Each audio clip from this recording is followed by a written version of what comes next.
Ok. Est-ce que je viens de merci.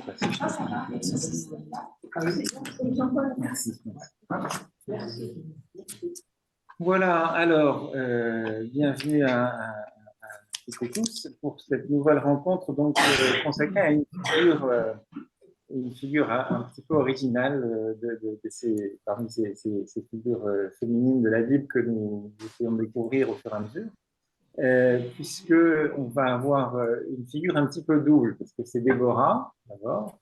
Déborah, présentée comme juge et prophétesse, donc dans le livre des juges. Pas Obama, mais Barack quand même. Peut-être n'hésitez pas à couper vos micros. Ah oui, d'accord. Donc c'est bien sûr de Déborah dont il s'agit, mais on verra que dans ces deux chapitres du livre des juges, chapitres 4 et 5, il y a un autre personnage féminin qui est présent, qui s'appelle Yaël. Voilà, donc ils sont un petit peu, c'est aussi un double féminin avec des caractéristiques qui sont assez différentes. Alors, c'est quelques mots pour un peu contextualiser le livre des juges. Le livre des juges, c'est pas le livre le plus facile de la Bible et le plus agréable, on va dire. C'est un livre assez curieux, assez inclassable, qui est un livre charnière entre deux périodes fastes. Il y a la période autour de Moïse et Josué, avec l'entrée dans la terre promise. Donc ça, c'est une période faste. Et puis, après, viendra la période de la royauté avec David et Salomon. Le premier livre de Samuel, deuxième livre de Samuel, la royauté se met en place. Et entre les deux, on a ce livre des Juges. Alors, c'est une période qui est caractérisée par une certaine anarchie. Parce que les tribus d'Israël sont divisées. Sont divisées. Il n'y a pas d'unité vraiment entre elles. Il y a une pression militaire assez importante des peuples autochtones qui vivent au pays de Canaan. Au passage, ce qui est intéressant de noter, c'est que les peuples, les Cananéens sont toujours là. Hein, donc, de l'Exode, Josué, on avait travaillé un peu la fois passée autour de Rahab, la figure de Rahab, et donc la prise de Jéricho. Et donc, il y avait un peu cette idée dans ce livre-là que les Israélites arrivent et font place nette, et puis il n'y a plus personne après, quoi. Hein. En fait, non, il y a toujours des Cananéens. En fait, le livre des Juges a été écrit un peu avant les autres. C'est ce qu'on va entendre là, qu'on va lire, notamment le chapitre 5, c'est sans doute l'un des plus anciens textes bibliques. Donc, une période un petit peu compliquée d'anarchie, de division entre les différentes tribus, de pression un peu militaire des peuples autochtones cananéens qui sont là sur les Israélites. Il y a aussi donc une population hébraïque qui va tendre à se réfugier dans les montagnes, aller sur les sommets et délaisser la plaine étant laissée à ces petits rois cananéens qui exercent cette pression militaire. Et régulièrement, dans cette période, dans cet entre-deux, ces deux périodes fastes, eh bien, vont apparaître ce qu'on appelle en hébreu des shophets. Les shophets, c'est des juges. Alors, les juges, c'est pas au sens judiciaire des magistrats comme on l'entend, ce sont d'abord et avant tout des chefs militaires. Des chefs militaires qui parviennent à des moments donnés, comme ça, vont parvenir à conquérir un peu d'indépendance et d'unité entre les différentes tribus. Et donc, il va y avoir 12 juges. Alors, 12, c'est pas tout à fait par hasard, c'est dans le temps, mais 12 juges qui vont comme ça se succéder. Et donc, pour situer aussi le niveau temporel, on se situe à peu près au XIe siècle, au milieu du XIe siècle avant Jésus-Christ.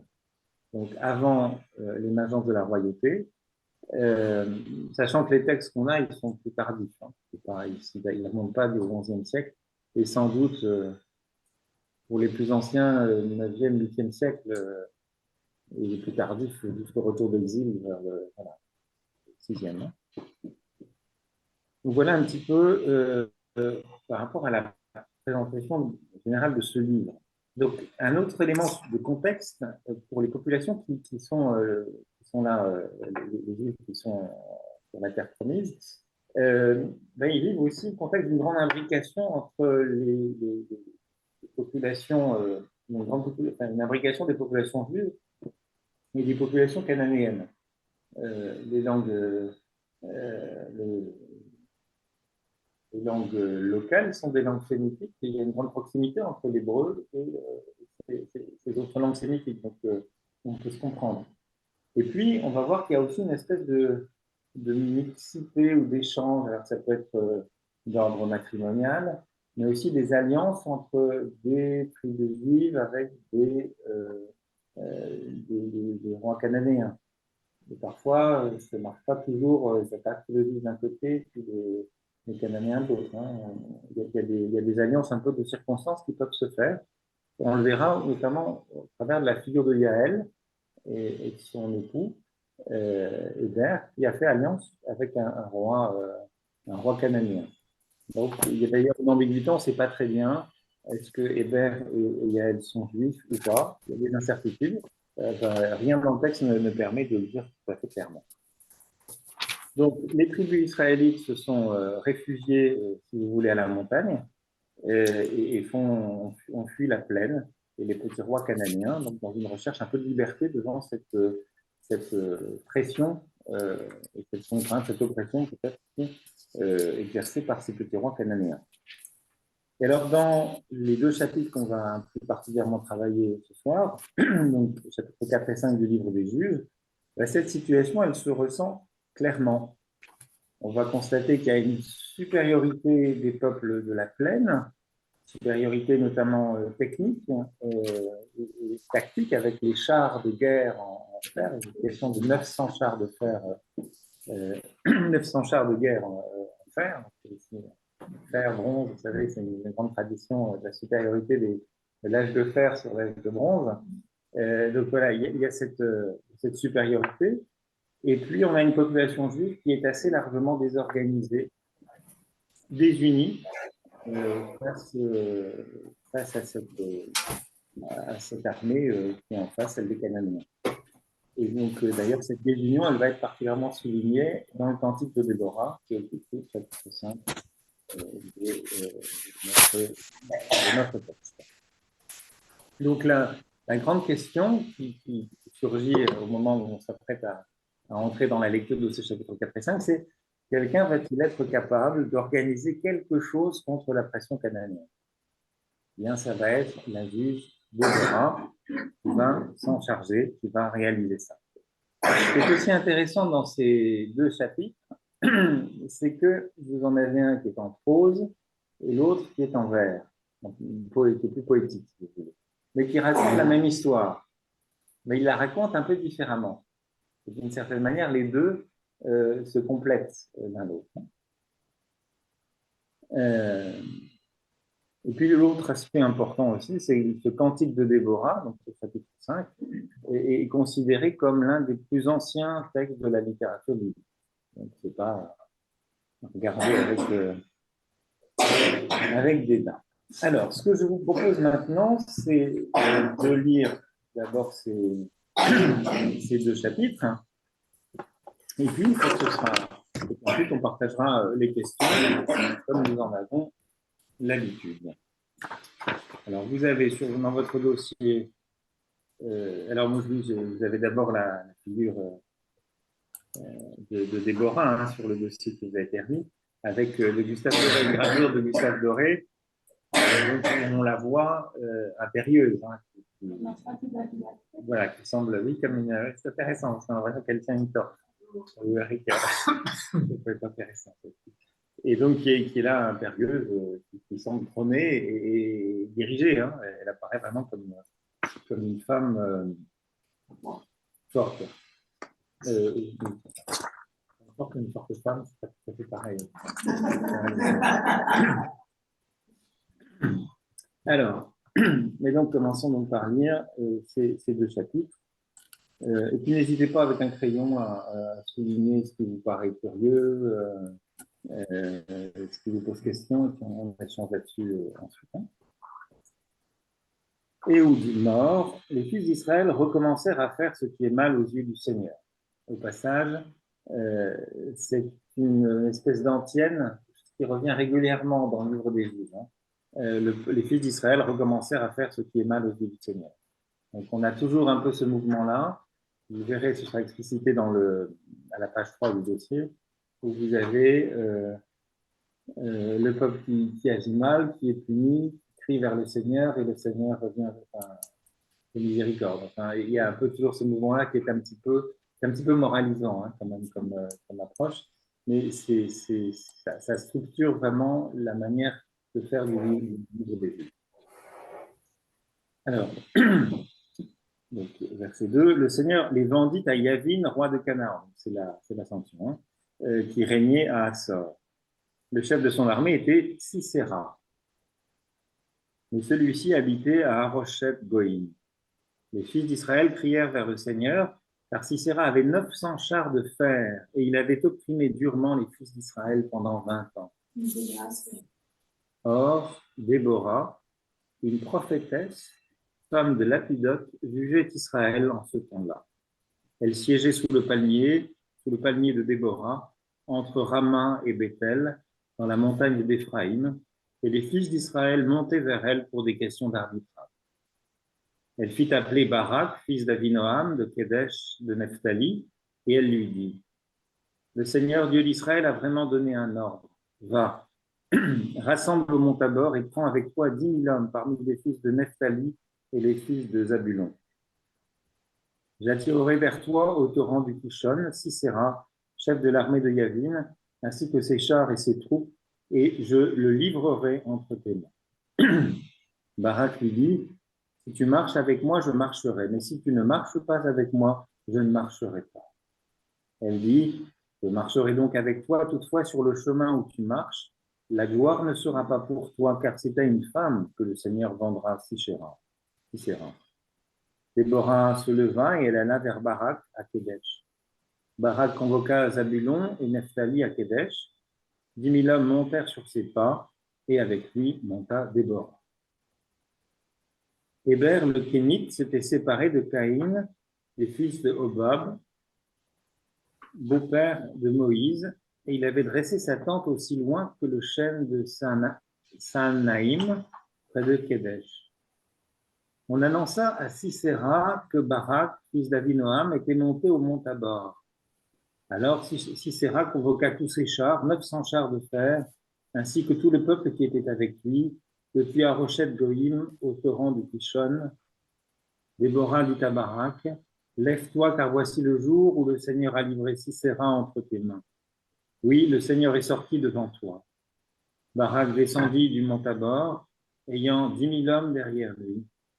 Alors, devant Barak, le Seigneur mit en déroute Sisera, tous ses chars et toute son armée au tranchant de l'épée. Sisera descendit de son char et s'enfuit à pied. Barak poursuivit les chars et l'armée jusqu'à Haroshet Goïm. Toute l'armée de Sisera tomba sous le tranchant de l'épée. Il n'en resta pas un seul. Or, Sisera s'enfuyait à pied vers la tente de Yaël, femme de Héber le Kénite, car il y avait la paix entre Yavin, roi de Assor, et la maison de Héber le Kénite. Yaël sortit à la rencontre de Sisera et lui dit, « Arrête-toi, mon Seigneur, arrête-toi chez moi, ne crains rien. » Il s'arrêta chez elle, dans sa tente, et elle le recouvrit d'une couverture. Il lui dit, « Peux-tu me donner à boire un peu d'eau, car j'ai soif ?» Elle ouvrit l'outre de lait, le fit boire et le recouvrit. Il lui dit, « Tiens-toi à l'entrée de la tente, et si quelqu'un vient, t'interroge et dit, y a-t-il quelqu'un ici? Tu diras non. » Mais Yaël, femme de Héber, prit un piquet de la tente, saisit dans sa main le marteau, entra auprès de lui doucement et lui enfonça dans la tente le piquet, qui alla se planter dans la terre. Sisera, qui épuisé était profondément endormi, mourut. Or voici Barak à la poursuite de Sisera. Yaël sortit à sa rencontre et lui dit, « Viens, et je te ferai voir l'homme que tu cherches. » Il entra chez elle, et voilà que Sisera gisait, mort, le piquet dans la tente. En ce jour-là, Dieu abaissa Yavin, roi de Canaan, devant les fils d'Israël, La main des fils d'Israël se fit de plus en plus lourde contre Yavin, roi de Canaan, jusqu'à ce qu'ils eussent abattu Yavin, roi de Canaan. Voilà. Vous voyez des mœurs tout à fait pacifiques, hein, voilà. On n'est pas habitué à voir des dames se comporter de la sorte, mais en tout cas, voilà, c'est un contexte, c'est quand même un contexte très plutôt violent. Hein. Donc ça, c'est la version en prose du récit. Maintenant, on va avoir une version en vers, poétique, c'est le chapitre 5. Ce jour-là, Déborah et Barak, fils d'Avinoam, chantèrent en disant: lorsqu'en Israël, on se consacre totalement, lorsque le peuple s'offre librement, bénissez le Seigneur. Écoutez, roi, prêtez l'oreille, souverain. Pour le Seigneur, moi, je veux chanter, je veux célébrer le Seigneur Dieu d'Israël. Seigneur, quand tu sortis de Séhir, quand tu partis de la steppe d'Édom, la terre trembla, les cieux ont déversé, les nuées ont déversé de l'eau, les montagnes s'affaissèrent devant le Seigneur, celui du Sinaï, devant le Seigneur, le Dieu d'Israël. Au jour de Shamgar, fils de Hanath, au jour de Yaël, avaient cessé les caravanes, et ceux qui voyageaient allaient par des chemins détournés. Les villages étaient abandonnés, ils étaient abandonnés en Israël, jusqu'à ce que tu te sois levé, Déborah, jusqu'à ce que tu te sois levé, mère en Israël. On choisissait des lieux nouveaux, alors la guerre était aux portes. C'est à peine si on voyait un bouclier et une lance pour 40 000 hommes en Israël. Mon cœur va au commandant d'Israël, à ceux qui dans le peuple s'offrent librement, bénissez le Seigneur. Vous qui montez des ânesses blanches, vous qui siégez sur des tapis, et vous qui marchez sur la route, méditez. Par la voie des bergers, entre les abreuvoirs, là on célèbre les victoires du Seigneur, les victoires de sa force en Israël. Alors le peuple du Seigneur est descendu aux portes. Éveille-toi, Déborah, éveille-toi, lance un chant. Lève-toi, Barak, et ramène tes captifs, fils d'Avinoam. Alors le rescapé est descendu vers les nobles. Le peuple du Seigneur est descendu pour moi parmi les autres. D'Éphraïm sont descendus ceux qui ont des racines en Amalek. Derrière toi, Benjamin est descendu avec tes troupes. De Makir sont descendus des commandants, et de Zabulon ceux qui tiennent le bâton de gouverneur. Les chefs en Issachar sont avec Déborah. Comme Issachar, Barak s'élance à pied dans la plaine. Dans les clans de Ruben, grandes sont les résolutions. Pourquoi es-tu resté parmi les bagages à écouter les sifflements pour les troupeaux? Dans les clans de Ruben, grandes sont les interrogations. Galaad habite au-delà du Jourdain. Et Dan, pourquoi séjourne-t-il sur des vaisseaux? Asher demeure au bord de la mer et habite près de ses ports.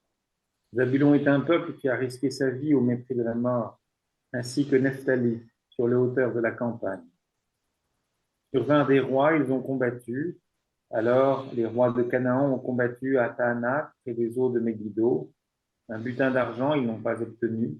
Du haut des cieux, les étoiles ont combattu. De leurs orbites, elles sont combattues contre Sisera.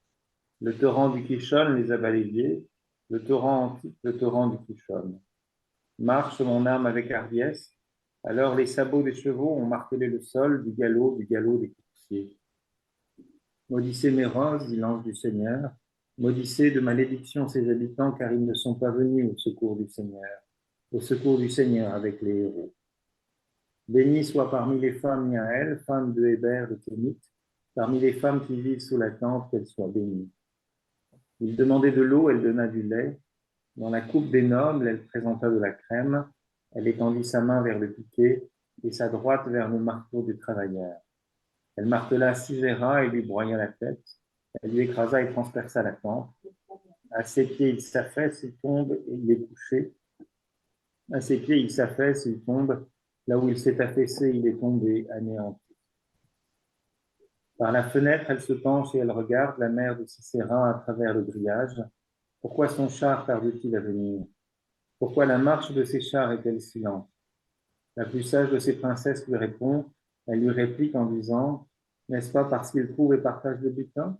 Une captive, 2 captives par tête de guerrier. Un butin d'étoffe de couleur pour Sisera, un butin d'étoffe, une broderie, une étoffe de couleur, 2 broderies pour les coups des captives. Qu'ainsi périssent tous tes ennemis, Seigneur, et que tes amis soient comme le soleil qui s'élève dans sa force. Et le pays fut en repos pendant 40 ans. Voilà. Alors, après ces réjouissances apéritives, euh, peut-être un peu dites vos réactions, vos questions qui surgissent peut-être un peu spontanément comme ça. Alors, vous pouvez vous aider des questions que vous avez sur le petit encadré sur la première page.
Alors, est-ce que quelqu'un peut se lancer? Alors, moi, je veux bien prendre la parole. Oui, merci. En fait, je suis surprise dans le texte. On oppose des mots très, très doux comme lait, miel, crème, Mhm. à la violence, aux troupes de guerre, aux chars de fer, à l'assassinat de Sisera. C'est assez étonnant, en fait. C'est l'opposition de ces mots, en fait, dans les deux textes. Mhm. Voilà, ça m'a. Et puis, on pourrait associer éventuellement les femmes au lait, au miel et à la crème Mhm. contre justement, l'armée des hommes de Sisera, notamment. Oui. Alors, il y a un petit encadré qui est intéressant. L'étymologie des prénoms. Voilà, vous avez peut-être certains ont déjà regardé. Si vous allez sur la page 4, euh, vous avez donc Déborah signifie abeille et Yaël, chèvre de la montagne. L'abeille donne du miel et Ah la oui, chèvre du lait. Si ce jour-là, la terre de Canaan a été un pays de lait et de miel, c'est grâce à l'intervention de deux femmes, nous explique Antoine Nuis, qui est un bibliste protestant. Donc, c'est clair qu'il y a aussi sans doute une symbolique. Hein, Déborah, l'abeille, qui produit le miel, et oui, j'avais pas vu l'encadré, d'accord. Hmm.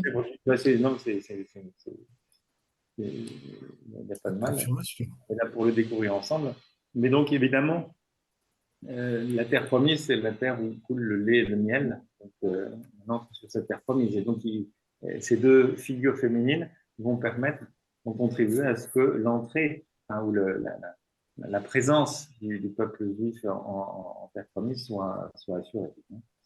Voilà. Alors après, il y a cette dimension de violence, effectivement. Alors, le livre des Juges est un livre extrêmement violent. C'est pas forcément le livre du corpus biblique qu'on lit avec le plus de plaisir avant de se coucher. C'est pas forcément. Voilà, si vous faites des cauchemars autour de Cicéron, ben, c'est assez cru. Puis il y a des choses qu'on n'imagine pas. Bon, voilà. Enfin, on a du mal à imaginer une femme avec un piquet et puis un marteau en train de. Enfin, bon, c'est quand même un peu gore. Quand je vois dans le bal de vampire de Polanski, tuer le vampire, il faut le en français. Pas dans la porte, mais dans. Voilà, ça c'est encore une autre référence. C'est pas très biblique que vampire, mais voilà. Mais c'est ça.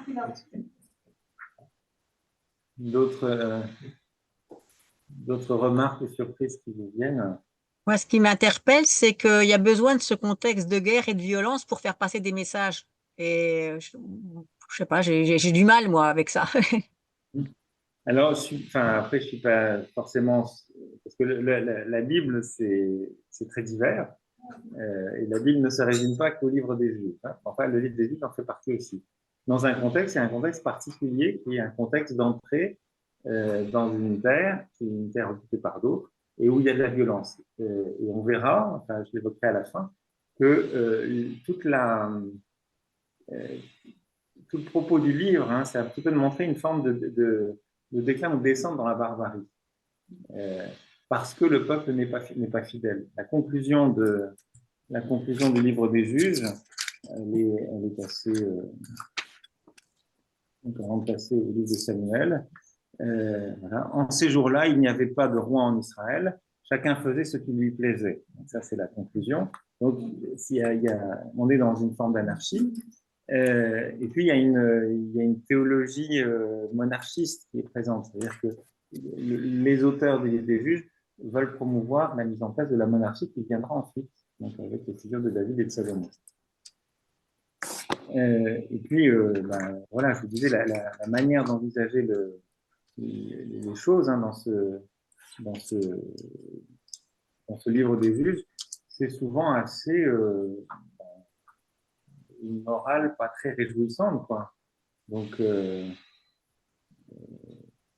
si vous ne faites pas ce que Dieu vous demande de faire, il vous arrive malheur, vous êtes puni. Enfin, c'est une logique qui n'est pas forcément laquelle, enfin, voilà, c'est pas non plus la mienne. Alors, c'est une vraie question de se demander, mais comment est-ce que Dieu parle à travers ça? Voilà, c'est un peu la question que j'ai compris de Bernadette. Oui, hein. tout à fait. Alors, je ne suis pas sûr, mais peut-être que ça nous éclaire sur des comportements humains. Dans la Bible, il n'y a pas qu'une vérité sur Dieu qui dit tout ce que Dieu nous dit, mais aussi une vérité sur l'homme et sur ses travers. Et là, on verra qu'il y a une forme de descente en barbarie, voilà, et qui s'accompagne, on le verra aussi, d'un statut de la femme qui est, c'est-à-dire que la première victime de cette descente dans la barbarie, c'est la femme. Ce sont les femmes. Et on verra que ça ira crescendo. Parce que dans le livre des Juges, il y a toute une série de choses absolument intéressantes. Mais ça dit quelque chose de la manière dont une société se civilise, ou au contraire se décivilise, et comment ça marche. Alors, je vous recommanderais, il y a un petit livre de Philippe Lefebvre, certains connaissent peut-être, c'est un dominicain français, mais qui enseigne à Fribourg. Donc, il a fait un petit livre qui s'appelle « Comment tuer Jésus ?» point d'interrogation. Alors, ce n'est pas un manuel, je ne suis pas sûr, mais qu'est-ce que ça veut dire? Donc, il réinterroge les textes bibliques pour voir qu'est-ce qu'ils nous disent des abus. Le quatrième de couverture, c'est quand la Bible parle d'abus. Alors, il se trouve que c'est quelqu'un qui a été amené à beaucoup accompagner des victimes d'abus en Église et qui réinterroge un peu qu'est-ce que les Écritures nous en disent. Donc, il y a une dimension un peu contemporaine et en même temps, il regarde qu'est-ce que les textes bibliques nous disent et on découvre finalement de manière assez étonnante, spontanément on n'y pense pas, mais qu'il y a toute une série de récits dans l'Ancien Testament qui montrent cette violence faite aux femmes et à l'inverse, il montre aussi quelle est l'attitude de Jésus en opposition avec ça. Et c'est tout à fait passionnant. Et je trouve que ça peut aussi l'éclairer. Donc, ça ne nous dit pas forcément des choses sur Dieu. Je ne crois pas que Dieu soit dans le massacre, dans la mort de Sisera ou dans tous ces massacres qu'on peut entendre. Mais ça nous dit quelque chose de l'homme et du mal en l'homme. Ça, je crois que c'est possible. Et donc, la Bible, de ce point de vue-là, c'est aussi un miroir. C'est quelque chose qui nous renvoie une image à nous-mêmes, à nos sociétés, et qui interroge un certain nombre de choses qui peuvent paraître un peu acquises, ou des évidences. Voilà. Donc, mais j'en retirerai peut-être un mot tout à l'heure. Moi, ce qui me paraît bizarre, c'est que cette région, il y a toujours des batailles, et que 20 siècles plus tard, il y a encore des batailles. C'est très d'actualité, quoi. Les chars, les drones, on les imagine là. On a l'impression que cette diaponie devait Il faut le laver bien. Ben, elle est toujours discutée.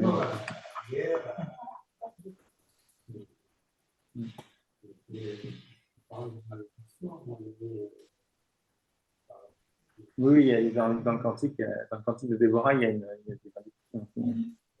Oui, et puis c'est assez binaire, il y a un côté très binaire. Et ça, c'est un peu propre au livre des Juges. On ne va pas trouver dans d'autres livres. Dans le livre de la Genèse, Abraham il pose avec Melchisédek, Melchisédek n'est pas juif. Il y a une dimension beaucoup plus.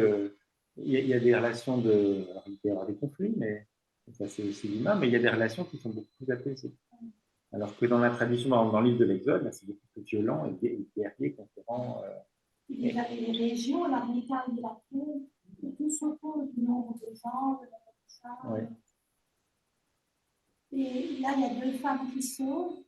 Et finalement, pour entrer dans la terre promise, Moïse n'a pas pu rentrer, c'est juste un homme alors que c'est deux femmes qui arrivent à sauver la situation. Voilà, alors elles vont jouer un rôle quand même très important.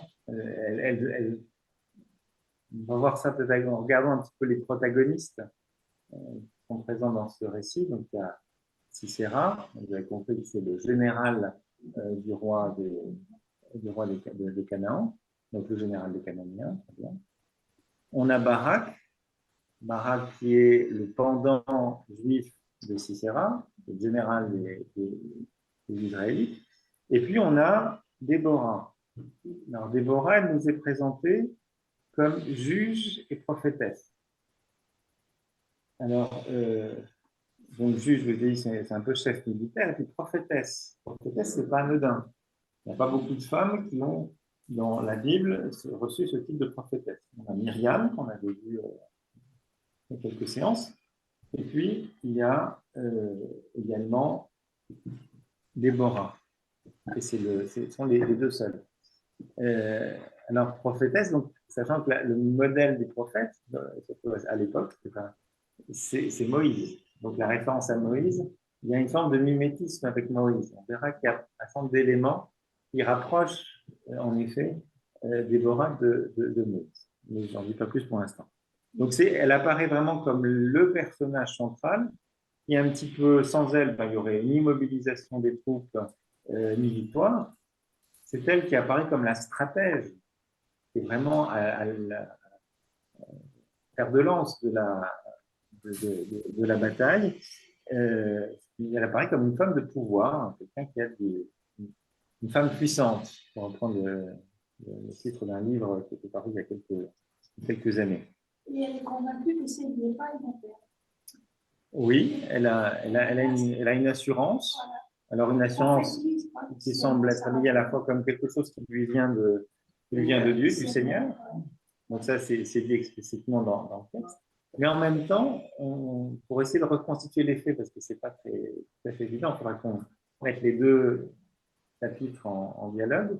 Et on verra qu'elle exerce aussi, il y a un vrai travail elle n'est pas juste un espèce de comment dire, de transmetteur passif.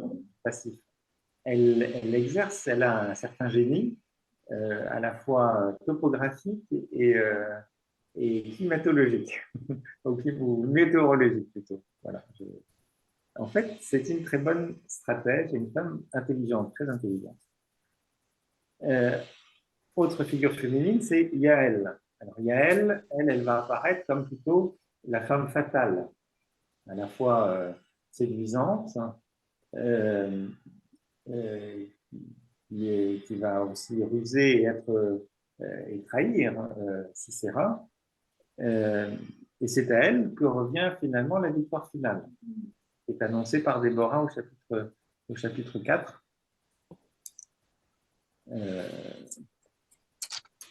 donc, quand il est dit à Barak, je marcherai donc avec toi, toutefois sur le chemin où tu marches, la gloire ne sera pas pour toi, car c'est à une femme que le Seigneur vendra Sisera. Donc ce sera, on ne le sait pas encore, mais on le saura après, c'est Yael. Alors, il est à noter aussi que dans ce texte, aucun de ces personnages n'est qualifié de Moshia, c'est-à-dire de sauveur. Aucun n'est considéré comme le sauveur. Donc le sauveur, c'est bien Dieu lui-même qui est le sauveur de son peuple. Mais il va passer par les instruments et Déborah va exercer ce rôle-là. Alors, vous avez aussi vous avez des couples opposés qui fonctionnent. Vous avez le couple Barak-Déborah. Barak qui est le général, qui est supposé représenter la force physique, militaire, voilà. Et puis de l'autre côté, on a Déborah qui, elle, va être la femme décidée, puissante, qui donne la direction. C'est elle qui exerce le leadership là-dedans.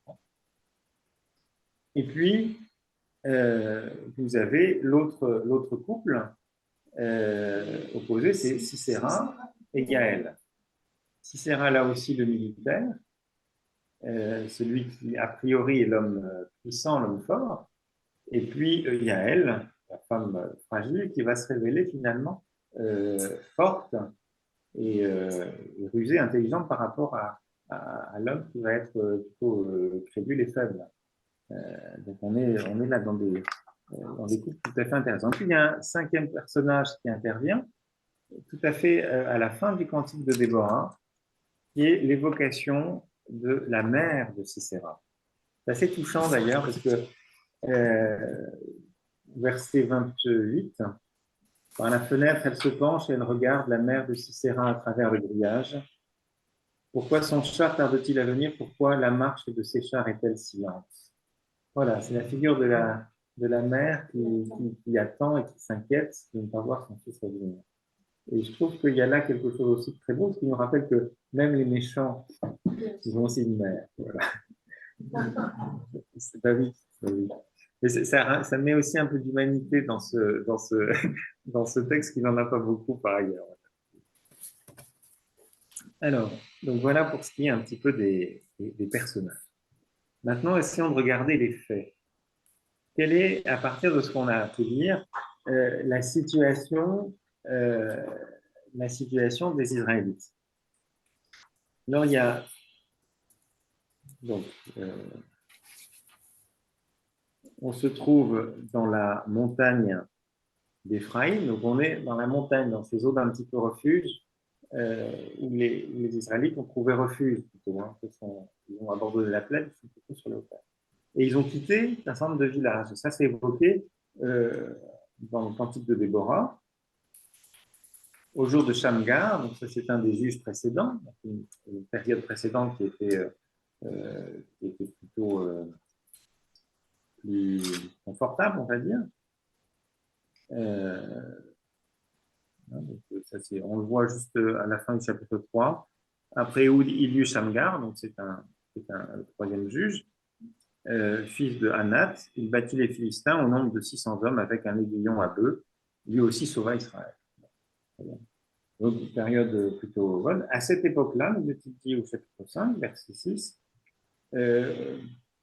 au jour de Yaël, avaient cessé les caravanes et ceux qui voyageaient allaient par des chemins détournés. Les villages étaient abandonnés. Ils étaient abandonnés en Israël jusqu'à ce que tu te sois levé, Déborah. Donc, voilà, nouveau juge qui arrive.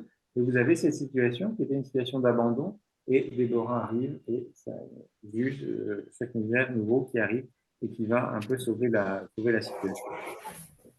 Maintenant, la situation militaire, elle est compliquée pour les Israélites. Parce que qu'est-ce qui nous est dit dans ce même cantique, au verset suivant? On choisissait des dieux nouveaux, donc voilà, c'est toujours le risque de l'infidélité à travers ces dieux nouveaux qui se présentent, les dieux de Canaan. Alors la guerre était aux portes, c'est à peine si on voyait un bouclier et une lance pour 40 000 hommes en Israël. Pour 40 000 hommes, un bouclier et une lance. Ça a été un peu juste, hein. Donc là, ça veut dire que la situation d'Israël, elle n'est pas confortable du tout. 600 chars. devant les 900 chars, effectivement, de Sisera en fer. Vous voyez qu'il y a un peu cette forme de disproportion là, qui est présente. Et puis, on est dans une espèce de une situation compliquée pour les Israélites, parce que non seulement ils n'ont pas beaucoup d'armes, ils sont peu nombreux, une lance et un bouclier, et puis ils sont divisés. Et c'est bon, Déborah qui va rassembler un petit peu ces tribus, mais tous ne répondront pas. En tout cas, c'est elle qui va avoir une parole mobilisatrice. Hein. Éveille-toi, Déborah, éveille-toi, lance un chant.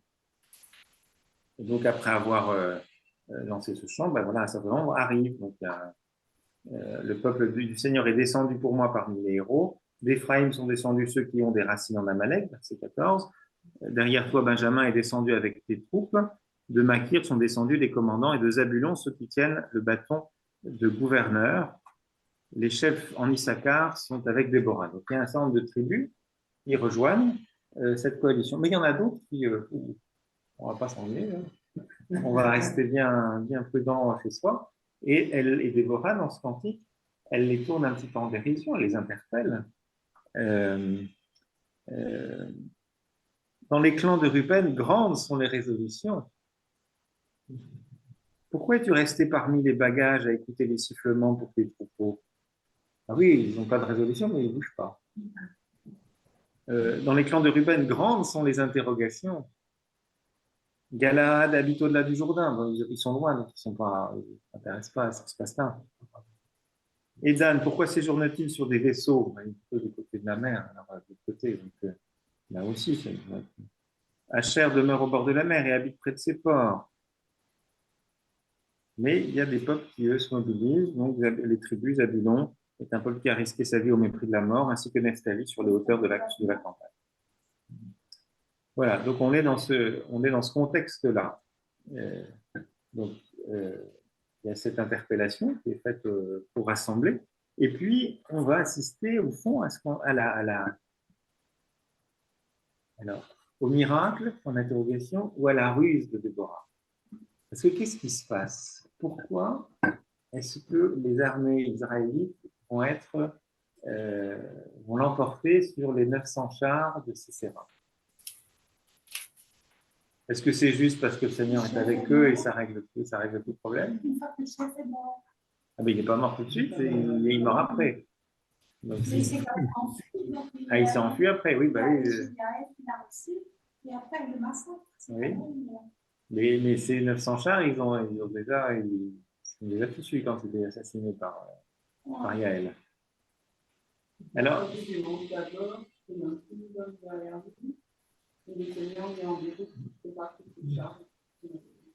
le Seigneur vient en déroute. Ça c'est le passage de la mer Rouge. Oui, absolument. Absolument. Il y a des parallèles, donc on va y revenir dans un instant. Donc, ça, effectivement, si on lit le chapitre 4, c'est le Seigneur qui met en déroute. Et bon, c'est le Seigneur, et puis Déborah, simplement transmis, combat. Sauf que c'est plus subtil que ça. Qu'est-ce qui se passe? Donc, au chapitre 4, on a eu donc Déborah a pris l'initiative, le Seigneur Dieu d'Israël a vraiment donné un ordre, va rassembler au mont Tabor et prends avec toi 10 000 hommes parmi les fils de Nephtali et les fils de Zabulon. J'attirerai vers toi au torrent du Kishon Sisera, chef de l'armée de Yahvé. Donc, en fait, elle va tendre un piège à Sisera.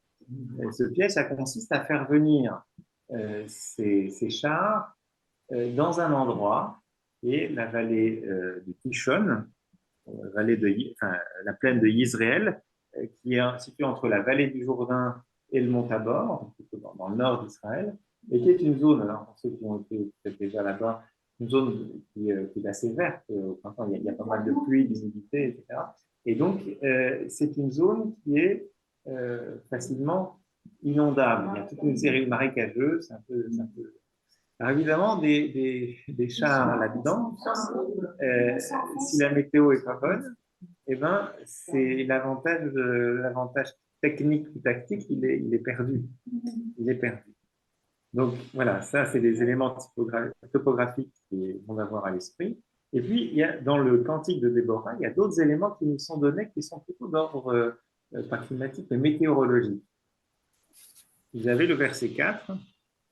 Seigneur, quand tu sortis de Séhir, quand tu partis de la steppe d'Édom, la terre trembla, les cieux ont déversé, les nuées ont déversé de l'eau.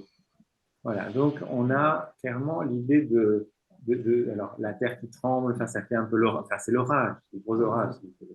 Les nuées qui déversent de l'eau, il y a des pluies abondantes qui arrivent là, des pluies d'orage. Okay, et un petit peu plus loin, vous avez l'évocation du Kishon. Donc ça devient presque quelque chose de cosmologique, hein, c'est les astres qui se mettent en œuvre. C'est le verset 20.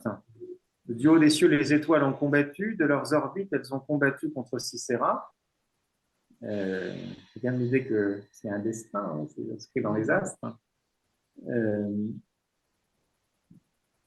Le torrent du Kishon les a balayés, le torrent antique, le torrent du Kishon. Voilà, donc vous avez cette idée qu'il y a l'eau, le torrent les a balayés. Ils se retrouvent coincés et leur char ne leur semble plus aucune aide. Et ça apparaît nettement quand on revient au chapitre 4. Sisera est tombé dans le panneau, verset 12. On annonça à Sisera que Barak, fils d'Avinoam, était monté au mont Tabor. Donc voilà, l'ennemi va là-bas, donc je vais le rejoindre. Alors Sisera convoqua tous ses chars, 900 chars de fer, ainsi que tout le peuple qui était avec lui, depuis Arochet Goïm au torrent du Kishon. Déborah dit à Barak, lève-toi, car voici le jour où le Seigneur a livré Sisera entre tes mains. Oui, le Seigneur est sorti devant toi. Barak descendit du mont Tabor, ayant 10 000 hommes derrière lui. Alors, devant Barak, le Seigneur mit en déroute Sisera, tous ses chars et toute son armée au tranchant de l'épée. Sisera descendit de son char et s'enfuit à pied. Ah oui, parce que son char, il est embourbé, il peut rien faire. Donc, il n'a plus qu'à prendre ses jambes à se tromper. Donc, vous voyez que c'est intéressant. Alors, évidemment, ça évoque un parallélisme avec Moïse, avec la traversée de la mer Rouge à pied sec, la mer de Jon. Et donc, ça participe de la légitimation de Déborah. Ou comme Josué, vous souvenez-vous, quand on a travaillé sur l'entrée à Jéricho, avant, il y avait l'entrée en terre promise, il y avait la traversée du Jourdain. Et avec les eaux du Jourdain qui s'arrêtaient et pour laisser passer le peuple.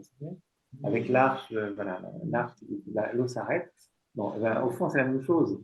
Josué, avec Josué, se reproduisait en plus petit le miracle de la mer Rouge, la traversée de la mer Rouge. Et puis là, ben, c'est pareil avec Déborah.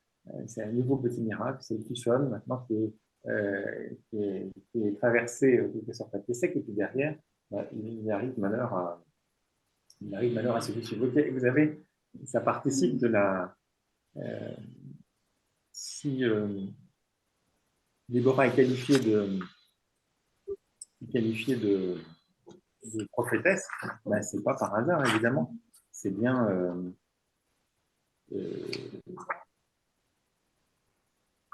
à cause de ça. Voilà. Je vais dire un peu ça. Je voulais poser la question, est-ce que Déborah et Yaël, elles se connaissaient? Il n'y a pas d'indication qui nous le dise. Rien ne permet de le dire dans le texte. D'ailleurs, on ne sait pas très bien quelle est la. Il y a des ambiguïtés sur Yaël, est-ce qu'elle est juive, est-ce qu'elle n'est pas juive? On ne sait pas. Donc la rue, c'est là.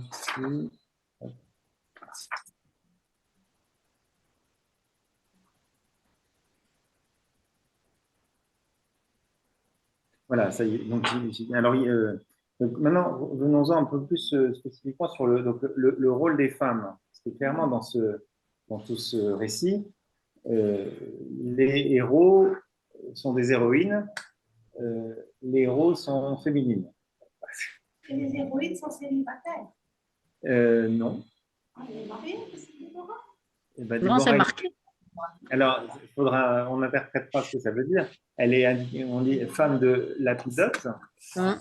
Voilà, Lapidote, donc ça c'est au verset 4 du chapitre 4. Et puis, de Yaël, on sait qu'elle est femme de Héber. Donc, a priori, aucune des deux n'est célibataire. Après, il y a une ambiguïté sur Déborah. On va en parler tout de suite. Donc, vous avez ces deux héroïnes, l'une qui manifeste une grande intelligence, sens de la direction. Enfin, c'est une dirigeante, une stratège. Et puis, il y a elle qui est une femme particulièrement audacieuse et courageuse. Oui, alors on verra de quelle manière. Déborah, donc, elle sait exploiter les conditions météorologiques et topographiques. Donc, elle est exemplaire comme dirigeante, elle sait mobiliser les troupes et elle sait exploiter les opportunités. Donc, le message qui est derrière, c'est que une femme peut être une excellente dirigeante politique. Voilà. C'est-à-dire que dans le livre de Juge, c'est quelque chose qui est pas exclu, quoi. Enfin, c'est des figures féminines, femmes puissantes. Bon. Alors, ce qui est aussi intéressant, c'est que dans la description qui est faite de Déborah, à la différence de Yaël, Déborah n'apparaît pas comme une femme. C'est pas son aspect féminin qui est mis en avant. C'est pas sa féminité. C'est pas sa capacité de séduction ou sa beauté. C'est pas du tout ça qui est souligné. Elle est une femme de tête, une femme dirigeante. Elle va être qualifiée. Alors c'est une caractéristique qui est féminine peut-être, mais dans le chapitre 5, dans le Cantique de Déborah, il nous est dit, voilà, les villages étaient abandonnés, verset 7, ils étaient abandonnés en Israël jusqu'à ce que tu te sois levé, Déborah, jusqu'à ce que tu te sois levé, mère en Israël. Donc, mère, c'est plutôt cette maternité, mais un peu protectrice, où la maternité est juive. Alors, c'est un peu, et les mères juives sont un petit peu, sont un peu désexualisées.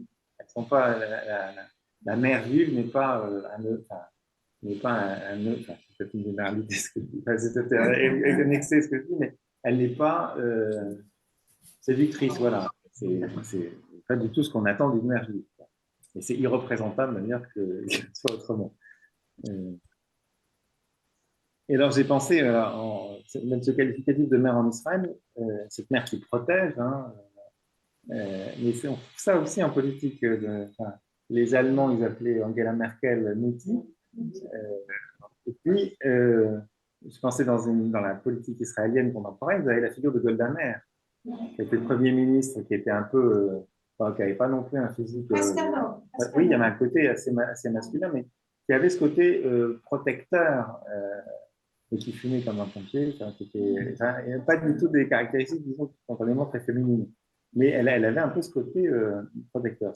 Je me suis dit, tiens, ça peut te parler à un moment dans l'Israël contemporain, 67, 68, dans ces années-là, jusqu'à la guerre du Kippour.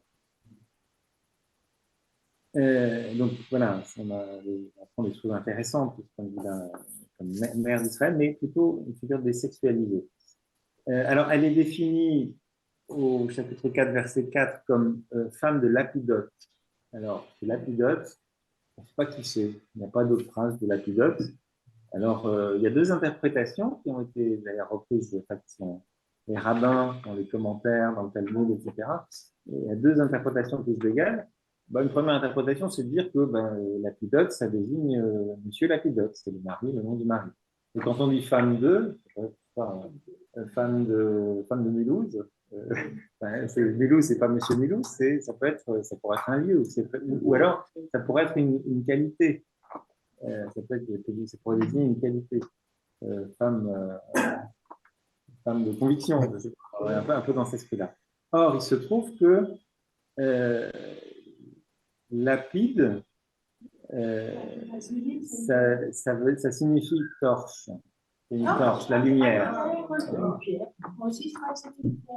Ah oui, lapide, On l'a pris, oui, on l'a lapidaire, pris oui. quelqu'un. Oui, mais non, mais ça c'est en. Il a dit Mais c'est pas là, c'est pas en hébreu. Ça. Lapide en hébreu, c'est la torche. Non, ça vient pas de ça. Et donc, alors c'est intéressant parce que donc là, ça voudrait dire, si c'est une qualité, c'est une manière de dire Déborah, qui est une femme lumineuse, qui éclaire la route d'Israël, comme la nuée la nuée de feu éclairait le chemin du peuple pendant son séjour au désert, la nuit, il disait le peuple. Hein. Les nuées le jour et la colonne de feu la nuit. Il y a un petit peu, ça pourrait être un petit peu ça. Et dans les traditions talmudiques, les commentaires, les midrash, ben c'est souvent souligné Déborah qui est lumineuse à cause de la qualité de sa prophétie.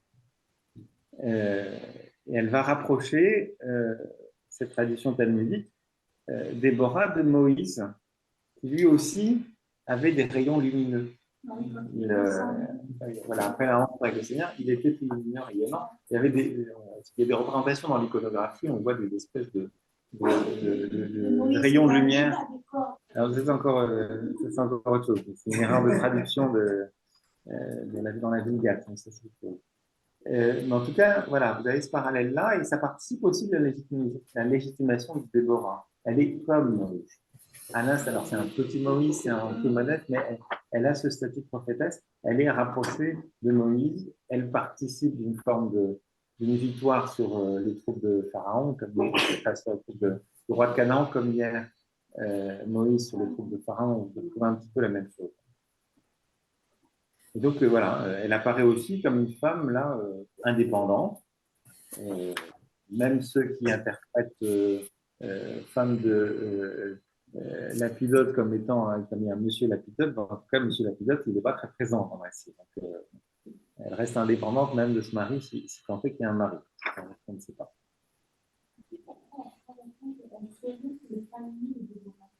Oui, alors ça fait référence à une autre Déborah, parce qu'il y a deux Déborah dans la Bible.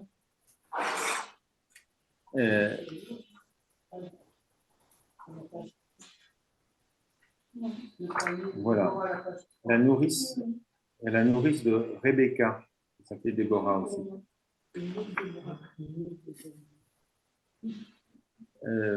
Voilà. Elle exerce ses fonctions sous le palmier de Déborah. On n'en sait pas beaucoup plus. Il y a un petit encadré, mais vous voyez, c'est le palmier de Déborah, ce qui est dit. D'après Genèse 35, page 3, une autre Déborah, nourrice de Rebecca, fut enterrée au-dessus de Bethel, au pied du chêne que Jacob appelle le chêne des pleurs. Bon. Alors, là, c'est un palmier, c'est pas le même. De toute façon, un palmier, ça n'a pas une durée éternelle. Mais voilà, c'est un peu comme Saint-Louis sous son chêne, pour rendre la justice. C'est pas de.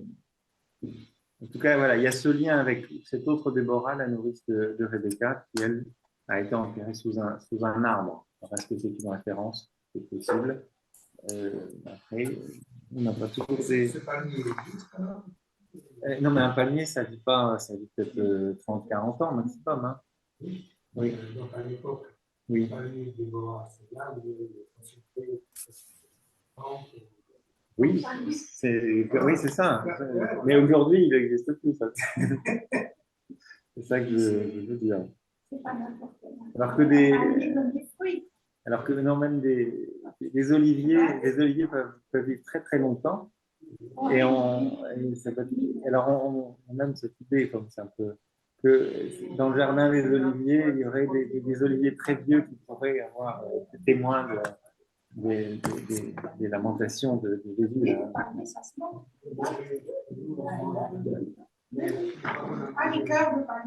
Donc, pour le rôle des femmes, merci. Rôle des femmes, donc voilà, Déborah, ce qu'on peut dire de Déborah. Maintenant, regardons un peu Yaël. Alors là, c'est un personnage plus sulfureux. Parce que Yaël, elle n'exerce aucun rôle politique, à la différence de Déborah. Donc vous avez le texte, pour ceux qui n'ont pas de Bible sous les yeux, vous avez un peu une reprise du texte du Cantique, une partie au moins, à la page 4, dans l'encadré de gauche. Donc, ce qu'on sait d'elle, c'est qu'elle est femme de Héber le Kénite. Donc, Héber le Kénite, vous avez vu ce qu'il nous en dit, c'est au chapitre 4, verset 11. Héber le Kénite s'était séparé de Caïn, des fils de Hobab, beau-père de Moïse. Il avait dressé sa tente aussi loin que le chêne de Sanaïm, près de Kédesh.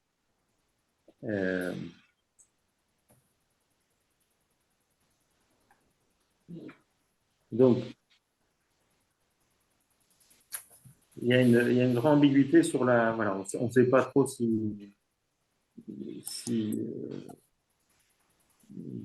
pas s'il est juif ou pas. Pas certain. Et ce qui est assuré, c'est que Héber le Kénite, il nous dit au verset 17, il avait fait la paix. Il y avait la paix entre Yavid, roi de Hassor, et la maison de Héber le Kénite. Donc, ou bien il est cananéen et il est un peu dans cette alliance avec le roi de Canaan, ou alors il est israélite et il a quand même une alliance avec un roi cananéen. Donc, on voyait qu'on n'est pas dans cette espèce d'opposition et de choses aussi binaires qui pourraient sembler de prime abord. Donc, on n'en sait pas beaucoup plus. Ce qu'on va découvrir, c'est que Héber est plutôt ami donc, de Sisera, et donc ça explique aussi pourquoi Sisera, après la défaite, va essayer de trouver refuge chez Héber le Kénite, et donc chez Yaël. Et donc c'est Yaël qui va avoir l'initiative. C'est elle qui interpelle Sisera et qui l'invite à rentrer dans sa tente. Et dans des termes qui sont assez proches de ceux qu'on trouve, par exemple, dans la bouche de Lot. Quant à Sodome, il invite les deux anges, les deux visiteurs, à entrer chez lui. Et avec le fameux crime de Sodome, enfin d'hospitalité, d'hospitalité bafouée, c'est pas inintéressant parce qu'on retrouvera ce même thème d'hospitalité bafouée de Lot. Les habitants de Sodome vont vouloir exercer agresser sexuellement, violer les visiteurs. Et c'est exactement ce qu'on va retrouver à la fin du livre des Juges, dans un épisode particulièrement glauque, qui est encore plus glauque que ce qu'on a pu lire. C'est le meurtre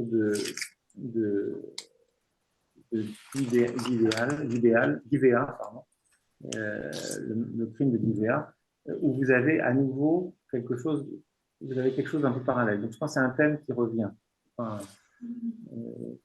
Je pense que c'est pas anodin. Donc c'est elle qui a l'initiative et qui fait rentrer donc Sisera sous sa tente.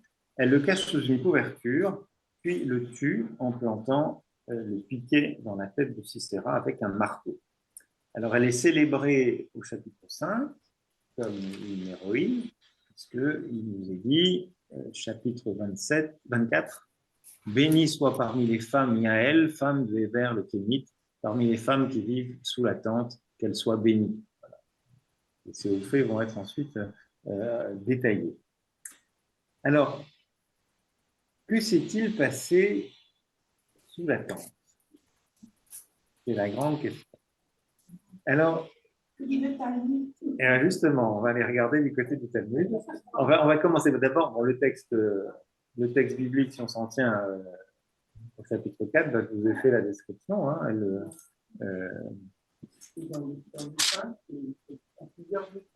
Alors, c'est plus détaillé, alors que là, c'était un peu sommaire. Arrête-toi, donc ça, c'est le chapitre 4. Arrête-toi, mon Seigneur, arrête-toi chez moi, ne crains rien. C'est Abraham aussi. Oui. Les 3 ans. Oui, c'est un peu sa règle d'hospitalité. Il s'arrêta chez elle dans sa tente, elle le recouvrit d'une couverture, il lui dit, peux-tu me donner à boire un peu d'eau? Elle ouvrit l'outre de lait, le fit boire et le recouvrit. Il lui dit, tiens-toi à l'entrée de ta tente, et si quelqu'un vient t'interroge et dit, y a-t-il quelqu'un ici? Tu diras non. Voilà, et puis c'est ensuite qu'elle le tue. Voilà ce qui est raconté de manière un petit peu sommaire. Alors, dans le 5, c'est un petit peu plus détaillé. Enfin, voilà. Voilà, et avec au total 7 verbes qui sont utilisés. À ses pieds, il s'affaisse, il tombe. Là où il s'est affaissé, il est tombé, anéanti. Non, c'est 2 fois. Hein. À ses pieds. Il s'affaisse, il tombe. Ah voilà, à ses pieds, il s'affaisse, il tombe, il est couché. À ses pieds, il s'affaisse, il tombe. Là où il s'est affaissé, il est tombé, anéanti. Donc, vous avez s'affaissé, tombé, couché, s'affaisser, tomber, affaissé, tomber. Donc ça fait 7 au total. Alors, et là, c'est vrai qu'il y a un côté, c'est un peu plus surprenant. Alors, quand on va regarder du côté des commentaires talmudiques, il y a des choses assez bizarres. Alors, il y a des premières interprétations, donc on s'en tient au récit biblique qu'on a chapitre 4. Deuxième, donc les premières dans les Midrash, on trouve des rabbins, notamment dans la Vayikra Rabbin, on voit les rabbins qui s'évertuent à dire, voilà, concentrer sur le mot couverture. C'est Mika. C'est Mika, qui signifie couverture, mais qui est ce qu'on appelle un apax. C'est-à-dire que c'est un mot qu'on ne trouve pas ailleurs. C'est l'unique cas où on l'utilise dans la Bible. Ce mot-là, en tout cas. Après, il y a peut-être d'autres manières de parler de couverture. Et Noé, quand il était sorti, avec les fils, Oui. aussi la couverture. Alors, c'est pas la couverture, mais ils ont caché la nudité du père. Ouais. Alors, c'est pas anodin, cette référence-là est peut-être aussi intéressante. Et donc, dans un commentaire, j'ai découvert un site qui reprend. Croustillant parce que tu rigoles. Oui, c'est assez drôle. Et puisqu'on trouve tout, il y a des interprétations des plus diverses. Et alors là, on voit les rabbins qui s'évertuent. Qu'est-ce que c'est que ces Mika? Alors, les rabbins disent, voilà, une couverture. Okay. Et donc, il y a un rabbin, le Resh Lakish, qui dit on a relu toute la Bible et on n'a trouvé aucun ustensile, quelque chose qui porte le nom de Sémika. Qu'est-ce que c'est que Sémika? Alors, c'est l'étymologie. Shemika, mon nom est ici. Mon nom est ici. Bon. Alors, ça voudrait dire, d'après ce rabbin, ça atteste que le méchant, donc Sisera, ne l'a pas touché. Donc, le souci du rabbin, c'est de montrer qu'il n'y a rien eu de malsain. Tout était cachère. Pardon? Tout était cachère. J'ai pas bien compris. Tout était cachère. Tout était cachère, voilà, c'est ça. Pas de chair, monsieur. Alors, et puis vous allez avoir d'autres talmudiques. On a Gemara Nazir. Là, vous avez un rabbin qui explique, commentant ce passage, il vaut mieux transgresser pour la bonne cause que de respecter pour la mauvaise. Alors donc en fait, la signification derrière, c'est que en fait pour les rabbins en question qui s'inscrivent dans cette tradition-là, Yael, pardon? La fin justifie les moyens. C'est ça, la fin justifie les moyens, mais donc il y a cette idée que Yael a bien attiré Sisera, elle s'est offerte sexuellement à lui, et quand il est épuisé, elle le tue. Vous avez une approche qui est un peu différente. Donc, ça veut dire que, donc, pour reprendre la terminologie, donc, il vaut mieux transgresser pour la bonne cause que de respecter pour la mauvaise. Donc, parce que Yael, finalement, elle accepte à ce moment-là de commettre un adultère, c'est cette idée, pour pouvoir tuer Sisera. Et donc, la transgression devient à ce moment-là acceptable, parce que c'est pour un plus grand bien. OK? Esther, c'était pas aussi comme ça. Alors, oui, on va y venir, Esther. Parce qu'il y a d'autres cas comme ça. Donc, vous voyez, vous avez ces éléments d'interprétation qui existent dans le Talmud. Alors ça invite aussi à relire peut-être un petit peu avec plus d'attention le texte biblique lui-même. et à être attentif au fait que la dimension sexuelle, elle est assez explicite, notamment dans le chapitre 5. Alors d'abord, de manière générale, quand on évoque dans le récit biblique, tous les récits bibliques, entrer dans la tente d'une femme, c'est connoté toujours sexuellement. Comme référence, vous avez par exemple Isaac qui conduit Rebecca dans la tente de Sarah. Donc ils vont dans la tente de Sarah, c'est la mère d'Isaac, et donc Sarah n'y est pas. Hein, donc c'est pour consommer l'acte charnel. On est bien dans cette il y a une connotation sexuelle au fait d'aller dans la tente, pour un homme d'aller dans la tente d'une femme. Vous avez le lait, qui a aussi être un petit peu alludif. Et puis, vous avez la position de Sisera. Alors, vous avez dans la traduction de la Tob, à ses pieds il s'affaisse et il tombe. Là où il s'est affaissé, il est tombé anéanti. À ses pieds il s'affaisse et tombe. Voilà, comme ça, bon, bah, ok, il s'affaisse. C'est un peu curieux cette répétition. Mais quand vous avez, alors c'est la traduction de Souraki. Voilà ce que comment Souraki traduit. Donc Souraki, c'est pour ceux qui ne connaissent pas, donc c'est voilà, une traduction plus littérale. L'idée c'est de revenir vraiment au sens des mots, au plus près des mots, hein, des racines des mots hébreux. Donc sois béni, donc c'est Juge 5, 24 et suivant. Sois béni plus que les femmes, Yaël, la femme de Héber le Kéni, plus que les femmes dans la tente soient bénies. Il demande de l'eau, elle lui donne du lait. Dans le bol des majestueux, elle lui présente le babeur.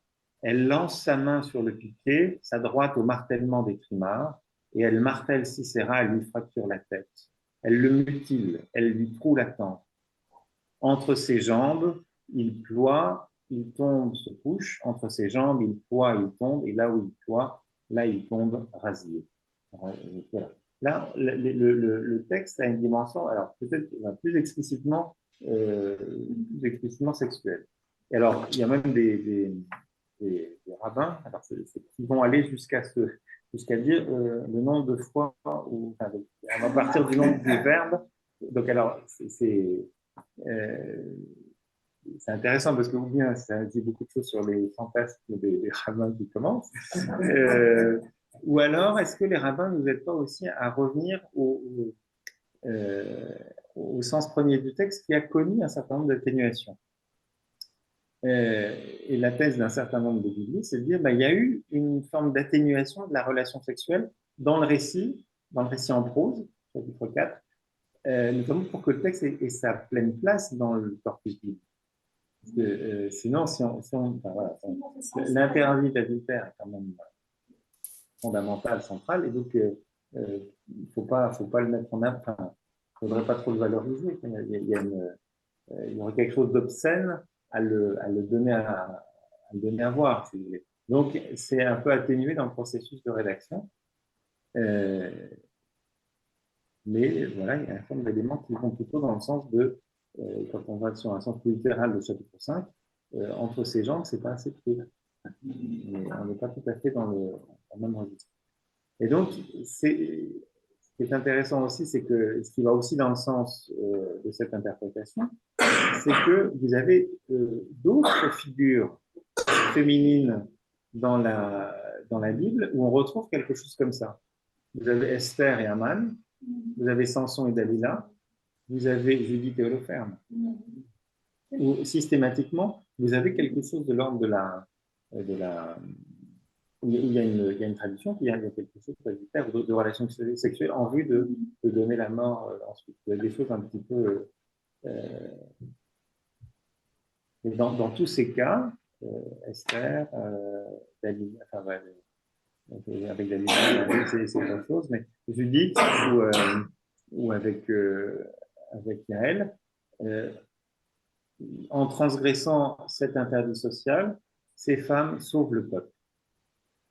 Et donc, l'interprétation, je le disais, de la Guémara, pour qui, finalement, il vaut mieux transgresser pour une bonne cause que de respecter pour une mauvaise.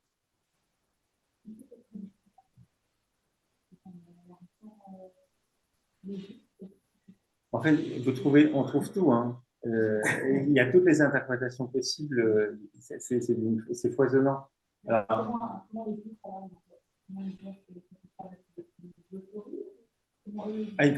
c'est pas, ils n'autorisent pas l'adultère pour autant, mais il veut dire que voilà, on va justifier le fait qu'il y ait l'adultère parce qu'il y avait un but plus grand. Enfin, donc ça devenait légitime. L'adultère n'est pas légitime dans le monde, pas plus que chez nous. Enfin,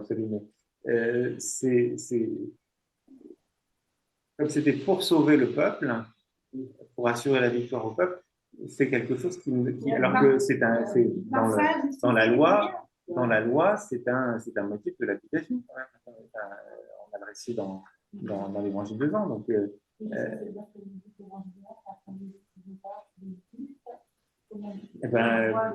par exemple, Judith le ferme. Le cas se présente pas forcément de la même manière, mais c'est-à-dire que si une femme juive devait pour sauver pour un plus grand bien, un grand bien du peuple, du plus grand nombre, je sais pas quoi, a priori ça apparaîtrait comme étant légitime. Après, je pense que des rabbins diront autre chose, hein, mais en tout cas, ça pourrait se légitimer de cette. En tout cas, ce qu'il faut retenir, c'est que la transgression de l'interdit social est autorisée dès lors que ces femmes sauvent le peuple au bénéfice du peuple. Mais ce qui est intéressant aussi, à travers ces deux chapitres-là, de variation, c'est de voir un peu ce processus à la fois processus d'écriture qui est aussi entre censure et dévoilement. Et c'est quelque chose qu'on peut retrouver aussi ailleurs dans la Bible. Le Cantique des Cantiques, on avait travaillé il y a quelques années, il y a aussi cet aspect qui est bien présent. Hein. Donc, les allusions, dans le chapitre 5, les allusions sexuelles sont plutôt évidentes dans le texte poétique, mais elles sont beaucoup plus atténuées dans le récit en prose. Et ça tient aussi au fait que c'est plus simple de modifier la prose que de modifier la poésie. Peut-être aussi. Et on retrouve ça aussi dans la différence entre la prose et la poésie, dans l'allusion à la bataille, ce qu'on a dit tout à l'heure. Dans le chapitre 4, là, ça apparaît comme étant, voilà, la victoire, elle est le fait du Seigneur qui est avec les armées et combat. Et si on regarde un peu plus attentivement la deuxième partie, le chapitre 5, on voit que il y a le travail d'intelligence et de perspicacité, de stratège de Déborah qui est beaucoup plus évident. L'un n'exclut pas l'autre, hein, évidemment, parce que la force de Dieu, elle passe aussi par l'intelligence humaine. Et donc, ce qui est intéressant, c'est que finalement, dans ce que les rabbins pouvaient raconter dans ces commentaires, ils n'inventent pas, ils ne partagent pas simplement leurs fantasmes, mais ils dévoilent quelque chose de ce qui a été tu par la rédaction.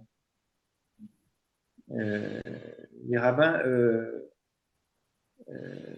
redonnent un peu cette dimension sexuelle qui était présente et ils interrogent la légitimité de transgresser tel ou tel intérêt. Alors, dernière figure féminine dans le rôle des femmes, c'est la mère de Sisera. Je vous disais, même les méchants ont une mère. Et une mère qui les attend, qui les pleure.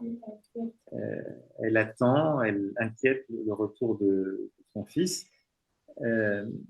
Et son retard est justifié par ses suivantes. Mais alors, dans la traduction de Souraki, ça va même un peu plus loin.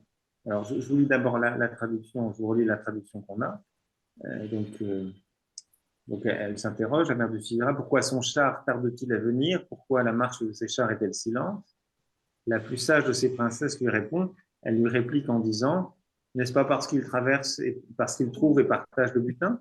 Une captive, deux captives, parfaites de guerriers, un butin d'étoffe de couleur pour Sisera, un butin d'étoffe, une broderie, une étoffe de couleur, deux broderies pour le cou des captives.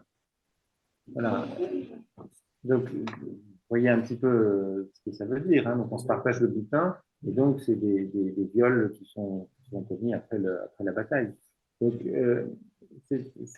ces femmes auprès de Sisera, enfin dans le clan de Sisera, légitiment enfin, le retard par des violences qui sont faites à d'autres femmes. C'est assez. Et alors, dans la traduction de Souraki, c'est pas simplement les femmes, les princesses, la poussage des princesses qui lui répondent, mais ça dit comme si elle s'appropriait cette interprétation de la mère de Sisera. Alors, je vous lis la traduction de Souraki. Par la fenêtre, elle observait, elle s'égosillait la mère de Sisera par la lucarne. Donc, elle s'égosille, elle crie, pourquoi son chariot tarde-t-il à venir? Pourquoi les pas de ses chars sont-ils retardés? Les sages, ses cheftaines lui répondront. Elle répliquera de ses dires même pour elle. Donc, elle s'approprie cette parole. Il trouve et partage le butin, n'est-ce pas? Une matrice, deux matrices par tête de brave. Butin bigarré pour Sisera, butin bigarré de broderie, à la couleur des doubles broderies pour le coup du butin. Donc, il y a quelque chose de. Voilà, comme si ces femmes violées, c'était finalement comme des espèces de broderies ou de décorations qui sont autour du cou de Sisera. Et là, donc, vous voyez, en plus, ces formules dans la traduction de Souraki, hein, une matrice, deux matrices. On est renvoyé à. Voilà. Et alors, là aussi, il y a quelque chose d'ironique, peut-être, dans ce texte-là, parce que c'est tel est pris, vous croyez prendre, d'une certaine manière. C'est ici Sisera qui est pris au piège de la matrice. Et il y a quelque chose d'assez ironique, puisque c'est lui qui va être transpercé par un piquet. Et donc, il y a comme une inversion de la symbolique. Alors ça, je trouve que c'est intéressant, ça nous dit des choses aussi sur à la fois la manière dont l'un des femmes intègre une logique de violence. C'est naturel que le fils soit en retard puisqu'il est en train de violer des femmes. Il y a laquelle. Oui, mais ce sont des femmes qui le disent et qui ne semblent même pas s'en offusquer. Il y a quelque chose d'un peu paradoxal. Et là, on voit que dans le texte biblique, vous avez quand même une espèce d'inversion. En fait. C'est-à-dire que celui c'est celui qui croyait être vainqueur, qui finalement croyait planter et planter. C'est dans le sens le plus clair du terme. Voilà. Alors, quelques mots encore sur la position de la femme, le rôle de la femme et des femmes. Vous voyez bien que Déborah, elle apparaît comme celle qui sauve le peuple, qui a tout compris, elle est la vraie dirigeante. Alors que Barak, qui devrait être l'une générale, le chef militaire, il apparaît comme, pour quantité négligeable, il est exécutant de ce que Déborah lui dit. C'est pas comme ça, c'est pas comme ça que dans les familles. À la maison, oui, mais pas dans l'espace public, sûrement pas. Avec l'épouse qui marche respectueusement quelque part derrière. Hein.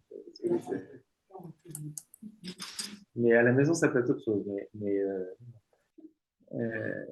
Voilà. Donc, elle apparaît comme étant plus capable que les hommes. Et même la figure de Barak, elle n'est pas très glorieuse. Hein. Donc, Barak, il n'est quand même pas très confiant. Si tu marches avec moi, je marcherai, mais si tu ne marches pas avec moi, je ne marcherai pas. Ben oui, mais en tout cas, c'en est un exemple. Donc, ce qu'on essaie de faire dans ce parcours, c'est de revisiter un peu ces figures féminines qui sont présentes dans le récit biblique et qui sont plus nombreuses qu'on y pense et qui jouent un rôle qui n'est pas négligeable. Alors, évidemment, ça a été rédigé par des hommes, donc ce n'est pas forcément les figures féminines qui sont les plus mises en avant, mais quand on prend le temps de regarder le texte de manière attentive, on se rend compte qu'elles jouent un rôle qui n'est pas négligeable du tout. Dans la réalisation du projet de salut de Dieu, et donc là, c'est quand même un cas. Voilà, donc on a une Myriam prophétesse, là on a la sœur de Moïse, là on a Déborah qui est juge et prophétesse, donc juge, chef militaire. C'est elle qui assure une forme de direction. C'est pas fréquent, hein, c'est plutôt l'arbre qui cache la forêt, mais c'est en tout cas évoqué dans la Bible et c'est pas anodin de ça histoire. Et donc, je reviens sur Barak, donc, qui est un peu pas très courageux. Et donc, Déborah lui dit, je marcherai donc avec toi. Toutefois, sur le chemin où tu marches, la gloire ne sera pas pour toi, car c'est à une femme que le Seigneur rendra Sisera. Ouais, donc, que le Seigneur rendra Sisera, ça laisse à penser que la mort de Sisera entre les mains de Yaël, c'est le dessein de Dieu. C'est Dieu qui donne la victoire à Sisera. Ce ne sera pas Barak. Le vainqueur, ce n'est pas Barak. Mais dire Déborah, c'est une sorte de don qu'elle a, en fait, pour avoir ces stratégies de se mettre comme ça.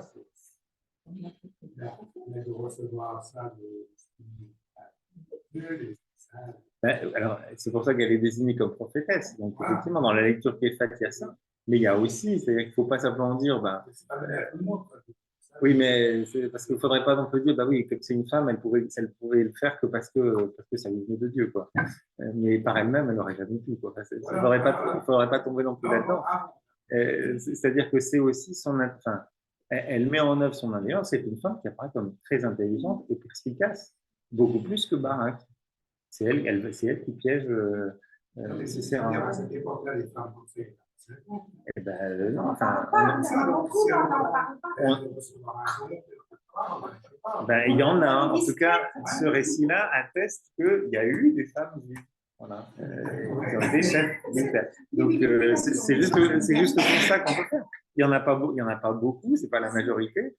C'est comme les poissons volants, il y en a, mais c'est pas la majorité des gens. Mais il y en a. Et ça, c'est important. Et de voir quelle est la place des femmes dans le récit biblique. En fait, moi, je pense à Dana. Oui, alors on est. Oui. Elle a reçu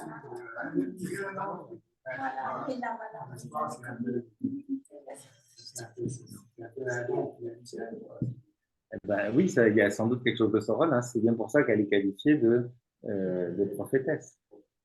Un prophète, c'est toujours quelqu'un qui est mandaté par Dieu. Il y en a pas mal, mais donc, dans le parcours, vous verrez les différents dossiers. Hein. Enfin, on les fait pas toutes, hein, mais on essaie d'en passer quand même quelques-unes en revue. Donc,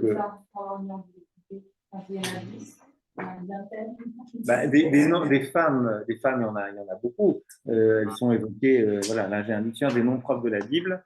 Il y en a, et il y a des femmes, et ça c'est tous les noms. Après, des femmes fortes comme ça, il y a les matriarches, Sarah, Léa, Rebecca, il y en a quand même beaucoup. Et donc, l'idée, c'est un peu de les découvrir et de montrer qu'elles ont une place et qu'elles ne sont pas absentes de la Bible. Alors, on dit, pas sans raison, que la Bible est un texte plutôt patriarcal, écrit par des hommes. Il y a un certain machisme qui est présent.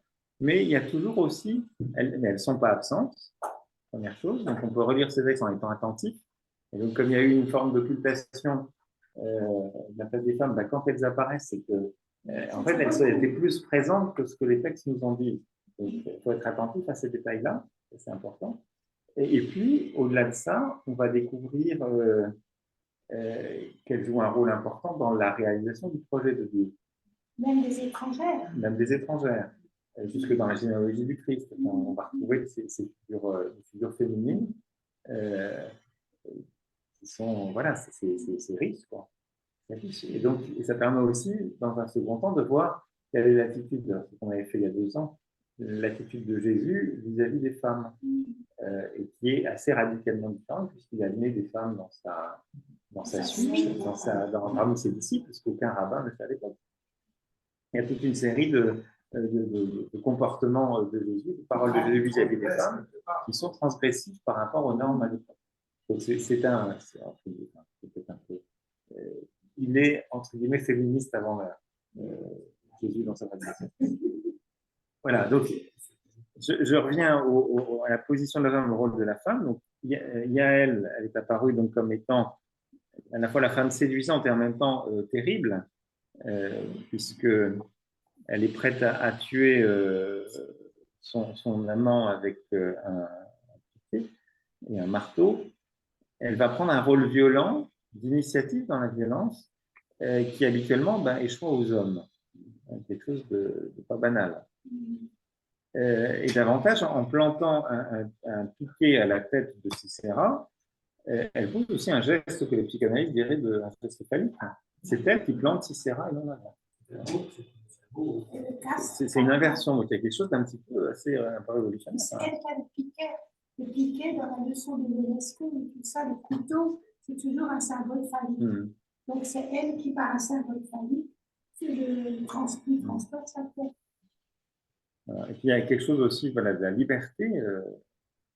Elle est mariée, mais pour un bien plus grand, elle consent à transgresser. Et donc c'est aussi le signe d'une liberté, d'une femme qui n'est pas enfermée dans un rôle social très effectif. C'est une femme audacieuse. C'est un peu révolutionnaire. Oui, c'est pas. Et les autres, on m'a dit, il a coupé la tête. Elle le ferme, Judith le ferme. Mais c'est moi, phallique, de couper une tête. Oui, enfin bon, on va pas faire aller dans le détail, mais en tout cas, voilà. Mais c'est intéressant aussi de regarder par rapport à la question des femmes et la position des femmes, de manière plus générale, dans le livre des juges, la question de la libération de la femme, elle est présente un peu partout, mais de manière étonnante. C'est-à-dire que plus on avance dans le livre des juges, plus la situation devient catastrophique. Plus on tombe dans l'anarchie, on tombe dans la barbarie, et à la fin, on se trouve vraiment dans cette anarchie complète. Et la détérioration de la situation du peuple s'accompagne d'une détérioration du statut de la femme. Plus la situation du peuple se détériore, plus les femmes sont opprimées. Et on le perçoit très bien si on fait une espèce de... parce qu'il y a différentes femmes qui sont évoquées dans l'ensemble du livre des juges. Et vous avez, par exemple, au tout début, Juges chapitre 1, vous avez une femme qui revendique son héritage, une fille qui revendique son héritage à l'égal d'un homme. Elle s'appelle Aksa, Sagesse 1.14. Non, c'est A-K-S-A. Rien à voir avec la surnom. Donc, Juge 1.14, elle revendique d'avoir le terrain, alors que les filles n'arrivent pas. Elle le revendique, et elle l'obtient. Vous avez Juge 4.5, avec les figures de Déborah et Yaël, qui sont un petit peu l'âge d'or des femmes dans le livre des Juges. Elles sont dirigeantes et femmes courageuses, etc. Et c'est elles qui sont à la manœuvre. Je ne sais pas si les conjoints, ils sont pas. Hébert le Kénite, il n'est pas là, au moment où Yaël est là. Et puis, on a vu que Déborah, le mari qui a annoncé femme, on ne sait pas si c'est un mari ou si c'est une qualité. Donc, on ne sait pas si elle est mariée ou si elle est célibataire. C'est un peu ambigu. Et après, on voit la situation qui se dégrade. Vous allez avoir en Juge 11 le meurtre avec l'épisode avec Jephthé. Vous savez, c'est un peu comme Iphigénie en Ovid dans la mythologie. Vous avez un vœu qui est fait et si j'emporte la victoire, la première personne qui viendra m'accueillir, eh bien, je la sacrifierai. Le truc est d'abord. Et il se trouve que qu'est-ce qui arrive à ce pauvre Jephthé? Il a la victoire et quand il rentre, revenait vers sa maison à Mispa, voici que sa fille sortit à sa rencontre, dansant et jouant du tambourin. Elle était son unique enfant, il n'avait pas en dehors d'elle ni fils ni fille. Dès qu'il la vit, il déchira ses vêtements et dit « Ah, ma fille, tu me plonges dans le désespoir. » C'est un peu pour quelque chose, hein, mon gars. Tu es de ceux qui m'apportent le malheur et moi, j'ai trop parlé devant le Seigneur et je ne puis revenir en arrière. Voilà. Donc, elle va être sacrifiée à la promesse stupide de son père. Vous avez ce cas-là. Vous allez avoir plus loin, qu'on dit dans la condition féminine toujours, le meurtre de la femme de Samson. Chapitre 15, verset 6.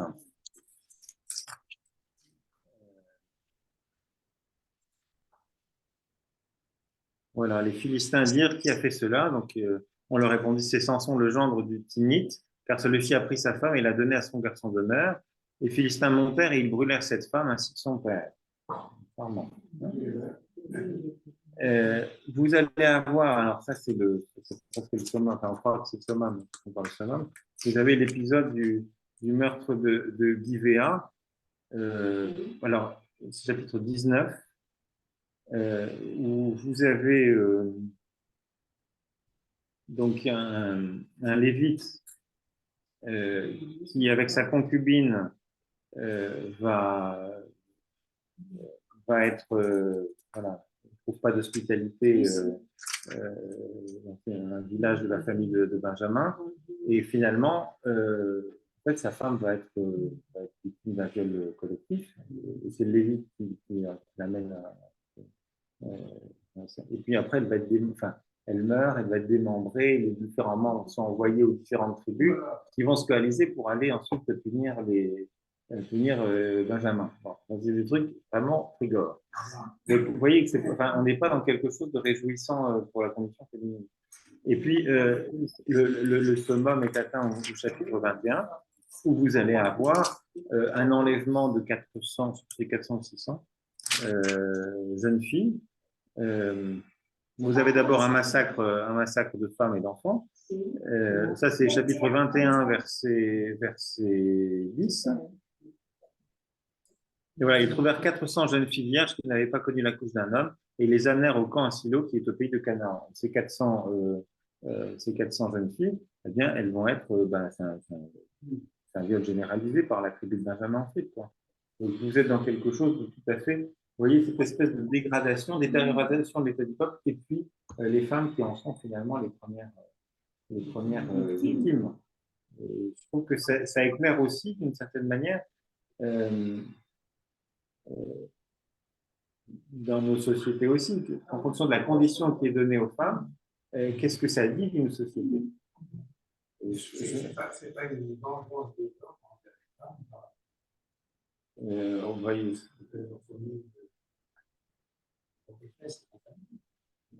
Non, enfin là, il n'y a pas de lien avec. En tout cas, on voit des figures au début des Juifs. Voilà, une figure plutôt, c'est Axa qui cherche à s'émanciper, qui revendique ses droits. On a des figures de pouvoir, des figures de femmes dirigeantes audacieuses. Et puis après, on voit cette espèce de dégradation qui s'enchaîne. Parce que les hommes ont toujours été jaloux des femmes qui sont pauvres. Ils n'acceptent pas de pouvoir des femmes. C'est en train de changer. En tout cas, voilà, ce qui paraît clair, c'est que la violence faite aux femmes, elle accompagne la société israélite dans sa descente vers la barbarie. Ça paraît très nettement. Et donc, je pense que c'est intéressant aussi parce que de ce point de vue-là, le livre des Juges, il nous offre aussi un miroir. Et qu'est-ce qu'on peut dire, nous, de nos sociétés? On peut aussi renvoyer, on pourrait le livre des Juges, on peut le renvoyer comme un miroir à la société iranienne, par exemple, aujourd'hui. Qu'est-ce que ça dit? Ça dit quelque chose de la barbarie et statut des femmes, ça va un peu ensemble. Et alors, pour ceux qui voudraient prolonger de manière beaucoup plus approfondie avec, je vous ai parlé de ce livre de Philippe Lefebvre, Comment tuer Jésus, alors qui est plus large, hein, c'est la question des abus, et puis il reprend un certain nombre de ces récits, et il montre comment ces récits s'inscrivent dans la durée. C'est pas juste, c'est des thématiques qui sont présentes dans le livre des Juges, mais qui vont être reprises dans le livre de Samuel, premier livre de Samuel, deuxième livre de Samuel. Vous avez une espèce de continuité, une mémoire longue, et puis de manière discrète, comment Dieu essaie d'apporter une forme de réparation, de justice à ces violences faites aux femmes. C'est assez étonnant et assez déroutant, mais je trouve que c'est assez stimulant. Voilà. Et puis, voilà, par rapport au contexte ecclésial et ce qu'on a pu traverser, ce qu'on traverse encore un peu, je trouve que c'est assez riche et éclairant comme lecture. Voilà, alors après, vous avez, bon, je me suis un petit peu éloigné du dossier hein, pour vous parler de tout ça. Vous retrouvez grosso modo hein, ce qui est dit. Alors, il y a un texte de Jacques Kellen, donc qui évoque plutôt le miel la fin un petit peu littéraire, c'est assez agréable. Les autres protagonistes, le Tani, on l'a vu. Le Cantique, vous avez les commentaires d'Antoine Louis, qui sont toujours les bienvenus. Et puis après, des choses davantage en résonance. Une forme un peu d'actualisation.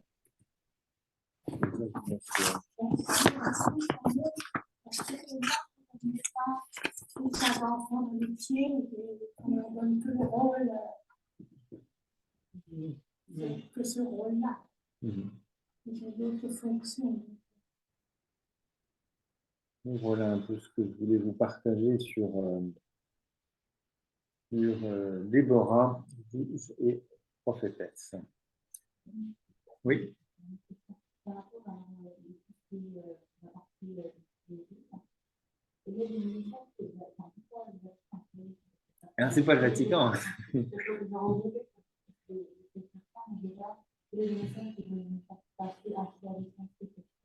Alors, ça, la question, c'est la question de la formation du canon des Écritures. Les Écritures, c'est pas le Vatican qui a décidé dans son coin, on prend ça.